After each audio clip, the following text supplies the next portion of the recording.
इधर शिक्षा मंत्रालय ने नेशनल टीचर्स अवार्ड की घोषणा कर दी है। इसमें देश भर के 44 टीचर्स को चयनित किया गया है, जिसमें बीकानेर के दीपक जोशी और झुंझुनू के जयसिंह धनखड़ को शामिल किया गया है।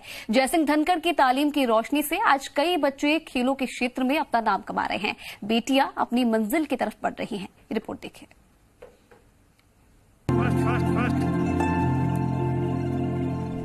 गुरु का दर्जा ईश्वर से भी ऊपर माना गया है। गुरु अगर चाहे तो अंधेरे में उजाला भर सकता है, छात्रों की तकदीर बदल सकता है, अपने हुनर से तालीम की नई इबारत लिख सकता है।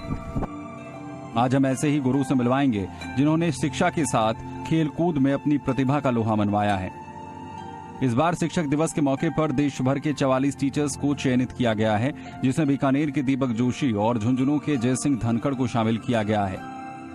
5 सितंबर को नई दिल्ली में राष्ट्रपति पुरस्कार से सम्मानित किया जाएगा।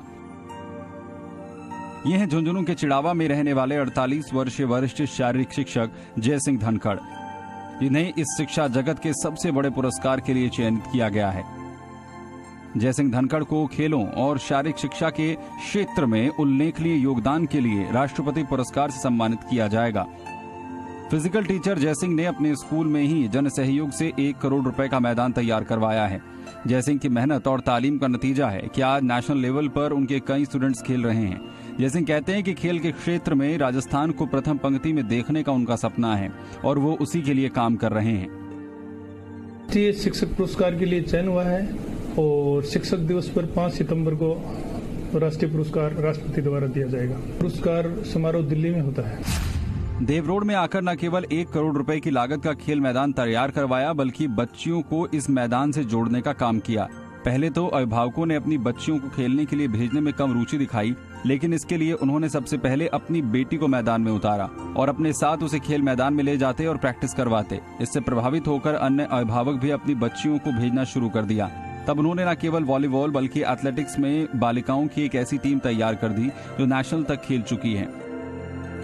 उन्होंने बताया कि वे खुद राष्ट्रीय स्तर के खिलाड़ी रह चुके हैं, लेकिन उन्हें मलाल रहा है कि वे अंतर्राष्ट्रीय स्तर तक नहीं पहुंच पाए। इसलिए उन्होंने संकल्प लिया है कि वे अधिक से अधिक अंतर्राष्ट्रीय प्लेयर तैयार करेंगे। गांव का सहयोग लिया, पंचायत का, गांव के सरपंच का और भी जो हमारे जनप्रतिनिधि थे उनके लिया, बहुत सारे भामाशाहों का सहयोग लिया और बहुत जल्दी मैंने अच्छा मैदान तैयार किया। उसके बाद मैंने राष्ट्रीय प्रतियोगिता भी वहां आयोजित करवाई और बहुत सारे गतिविधियां शुरू की और बहुत अच्छे परिणाम निकले। जैसे मैंने स्कूल के साथ डिफेंस कोचिंग भी स्टार्ट की, आर्मी की तैयारी के लिए जाने वाले बच्चों को ट्रेनिंग देना, उनके लिए ध्यान रखना, उनकी क्लासेज की व्यवस्था करना, उसके बहुत अच्छे परिणाम निकले। इस पुरस्कार के लिए नेशनल ज्यूरी ने उनका इंटरव्यू भी लिया था। ज्यूरी ने पूछा था कि ओलंपिक में अधिक से अधिक मेडल जीतने के लिए क्या करना चाहिए।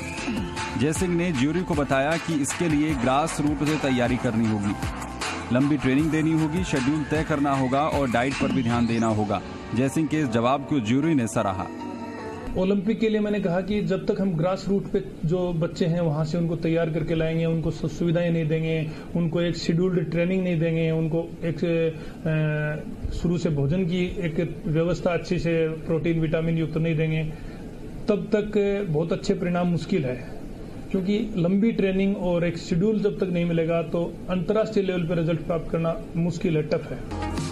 जयसिंह धनखड़ को इससे पहले वर्ष 2014 में राज्य स्तरीय शिक्षक सम्मान भी मिल चुका है। धनखड़ के राष्ट्रीय शिक्षक पुरस्कार के लिए चयनित होने की जानकारी मिलते ही उनके निवास पर बधाई देने वालों की भी भीड़ लग गई।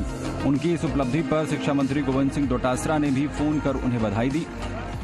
धन्य है ऐसे गुरु जो छात्रों को सही मार्गदर्शन दिखा रहे हैं। संदीप केडिया, जी मीडिया, झुंझुनू।